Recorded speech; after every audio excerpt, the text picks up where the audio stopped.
تلنگانہ کے chief minister اور ریاستی کانگریس کے سربراہ اے ریونت ریڈی کے ساتھ بروز منگل 23 جنوری کو 4 بھارت راشٹریہ سمیتی BRS MLAs کی میٹنگ نے ریاست کے سیاسی حلقوں میں خیاس آرائیوں کو جنم دیا ہے۔ اسے ایک غیر سگالی ملاقات کہا جا رہا ہے۔ نرساپور کے MLA Sunitha Laxman Reddy, Dubbak MLA Kotha Prabhakar Reddy, Patancheru MLA گڑیہ مہیپال ریڈی اور ظہیر آباد کے MLA مانک راؤ نے ریونت ریڈی سے ان کی رہائش گاہ پر ملاقات۔ اراکین اسمبلی نے وزیر اعلیٰ کو گلدستہ بھی پیش کیا۔ ساؤتھ سینٹرل ریلوے سے چلائی جانے والی بھارت گورو ٹرینوں نے منگل کو سکندرآباد ریلوے اسٹیشن سے دیویا دیکشن یاترا کا ایک سفر شروع کیا۔ تمل ناڈو اور کیرالہ کے اہم سیاحتی مقامات کا احاطہ کرنے والی ٹرین کا آغاز ایک بزرگ مسافر رگھوما ریڈی نے SCR کے general manager Arun Kumar Jain, group general manager IRCECP Raj Kumar اور دیگر کی موجودگی میں کیا۔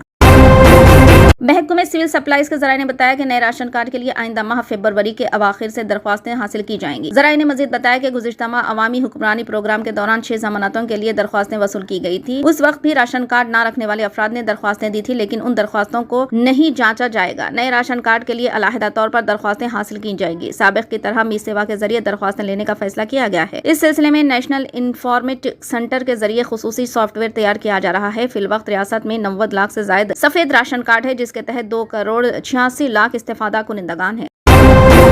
ریاستی حکومت نے پیر کو حیدرآباد میٹرو ریل پروجیکٹ کے فیز 2 کے روٹ میپ کے حتمی شکل دے دی ہے۔ پچھلی BRS حکومت کے ذریعے طے کردہ روٹ میپ کو ختم کر دیا گیا ہے۔ شہر کی بڑھتی ہوئی ٹریفک کو دیکھتے ہوئے چیف منسٹر ریونت ریڈی نے عہدیداروں کو میٹرو کے توسیعی منصوبے کو جلد شروع کرنے کی ہدایت دی۔ میٹرو ریل کے نئے مجوزہ راستے ہوائی اڈے کو حیدرآباد کے چاروں کونوں سے جوڑیں گے اور اس بات کو یقینی بنائیں گے کہ میٹرو خدمات زیادہ تر مسافروں کے لیے دستیاب ہوں۔ فی الحال حیدرآباد میٹرو ریل میاپور اور LB نگر JBS اسٹیشن سے MGBS اور ناگول سے رائے درگ کے درمیان 3 راہداریوں میں 69 کلومیٹر کے رقبے پر خدمات فراہم کرتی ہے۔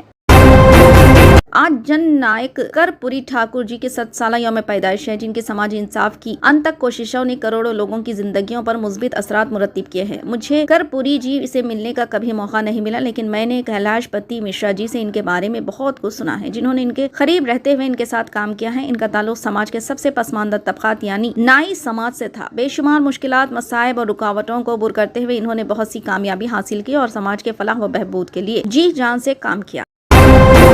منگل کو رام مندر کے عظیم الشان افتتاح کے بعد پوجا کے لیے بڑی بھیڑ جمع ہوئی۔ ایودھیا جانے والی تمام گاڑیوں اور پیدل عقیدت مندوں کے لیے داخلہ بند کر دیا گیا۔ اتر پردیش پولیس نے ایک ایڈوائزری جاری کرتے ہوئے عقیدت مندوں سے اپیل کی ہے کہ وہ 23 جنوری کو مندر میں بہت زیادہ بھیڑ کو دیکھتے ہوئے ایودھیا دھام نہ آئیں۔ تقریباً 3 سال بعد تلنگانہ کی جھانکی کو دہلی کی یوم جمہوریہ کی پریڈ میں شامل کیا جائے گا۔ عہدیداروں نے کہا کہ وزیر اعلیٰ ریونت ریڈی نے خصوصی پہل کرتے ہوئے اس سلسلے میں وزیر اعظم اور وزیر دفاع سے نمائندگی کی، جس کے بعد مرکز نے تلنگانہ کی جھانکی کو آئندہ 2 سالوں کے لیے یوم جمہوریہ کی پریڈ کا حصہ بنانے کی اجازت دے دی ہے۔ اس جھانکی کو خود حکمرانی اور جمہوریت کے تحفظ کی تحریک کے جذبے کو دنیا تک پہنچانے کے لیے ڈیزائن کیا گیا ہے۔ آندھرا پردیش میں کانگریس کو مستحکم کرنے کے لیے اقدامات میں تیزی پیدا کر دی گئی ہے، کیونکہ پارٹی کے ریاستی یونٹ کی نئی سربراہ YS شرمیلا نے نچلی سطح سے پارٹی کو اونچا اٹھانے کے لیے اضلاع کے دورے کا آغاز کر دیا۔ یہ دورے تقریباً 9 دنوں تک جاری رہیں گے۔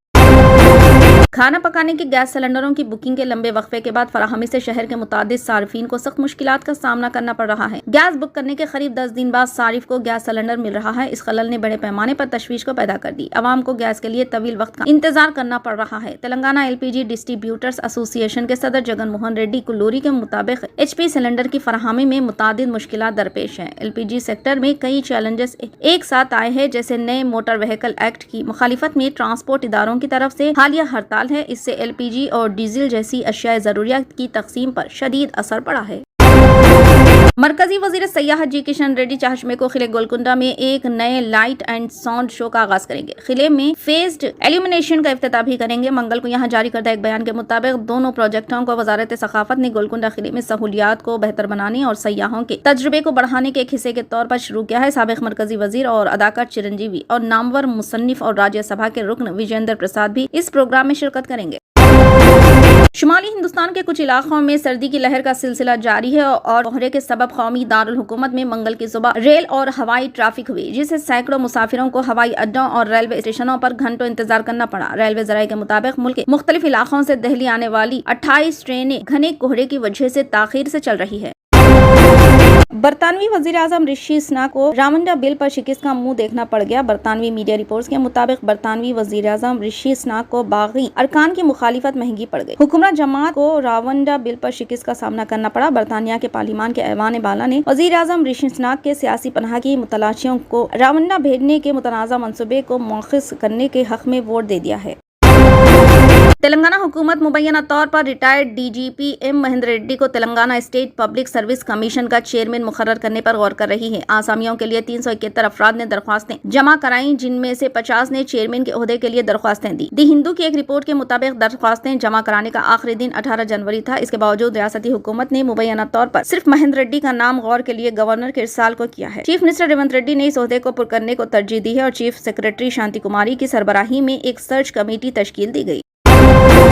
ٹی پی سی سی کے صدر اور چیف منسٹر ریونت ریڈی 26 جنوری کو عادل آباد ضلع کے اندراولی سے لوک سبھا انتخابات کے لیے پارٹی مہم کا آغاز کریں گے۔ کانگریس کا اس مرتبہ کا ہدف 12 سے زیادہ سیٹیں جیتنا ہے۔ ریونت ریڈی ایک ماہ کے اندر تمام 17 پارلیمانی حلقوں میں مہم چلائیں گے۔ پارٹی ذرائع نے بتایا کہ ریونت ریڈی ریاستی حکومت اور کانگریس کے درمیان بہتر تال میل قائم کرنے کے لیے حکمت عملی تیار کی ہے تاکہ لوک سبھا انتخابات کے لیے اسمبلی انتخابات میں حاصل ہونے والی کامیابیوں کو یقینی بنایا جا سکے۔ کانگریس نے حالیہ اسمبلی انتخابات میں 118 سیٹوں میں سے 64 سیٹوں پر کامیابی حاصل کی اور 9 لوک سبھا حلقوں میں سب سے زیادہ ووٹ حاصل کی۔ اس کو آگے بڑھاتے ہوئے اس کا مقصد باقی 8 حلقوں پر خصوصی توجہ مرکوز کرنا ہے، سوائے حیدرآباد کے جہاں BRS نے حکومت اور پارٹی کے درمیان بہتر ہم آہنگی کے ذریعے زیادہ ووٹ حاصل کیے ہیں۔ اس سلسلے میں ریونت ریڈی 26 جنوری کے بعد ہفتے میں 3 دن سیکریٹریٹ میں شام 4 بجے سے شام 6 بجے کے درمیان پارٹی MLA سے ملاقات کریں گے اور ترقیاتی کاموں کے لیے ہر اسمبلی حلقے کو 10 کروڑ روپے کی گرانٹ جاری کریں گے۔ جگن موہن ریڈی حکومت نے آندھرا پردیش کی خواتین کو خوشخبری دی ہے۔ جگن حکومت نے آج ان کے کھاتوں میں رقم جمع کرائی۔ چیف منسٹر جگن موہن ریڈی نے آج اننتاپور ضلع کے اروا کنڈا کے دورے کے دوران یہ فنڈ جاری کیے۔ ڈواکرا گروپس کے خواتین کے کھاتوں میں راست طور پر رقم جمع کرائی گئی۔ اس اسکیم کے ذریعے ڈواکرا سیونگ سوسائٹیز کی خواتین کی جانب سے لیے گئے قرض جات حکومت خود ادا کرے گی۔ Chief minister YS Jagan Mohan Reddy کے اقتدار میں آنے کے بعد اس اسکیم سے متعلق رقم 3 قسطوں میں ادا کی جا چکی ہے، لیکن آج ان کے کھاتوں میں رقم کی چوتھی قسط جمع کر دی گئی ہے۔ Chief minister YS Jagan Mohan Reddy نے اننتاپور ضلع کے اروا کنڈا کا دورہ کیا۔ اس موقع پر YSR آسرا اسکیم کے فنڈز جاری کیے گئے۔ واضح ہے کہ 11 اپریل 2019 تک ریاست میں 78,94,169 بچت کرنے والی خواتین ہر بینکوں میں 25,57,080 کروڑ روپے کا قرض ہے، جس میں سے حکومت پہلے ہی ان خواتین کو 3 قسطوں میں کروڑوں روپے ادا کر چکی ہے۔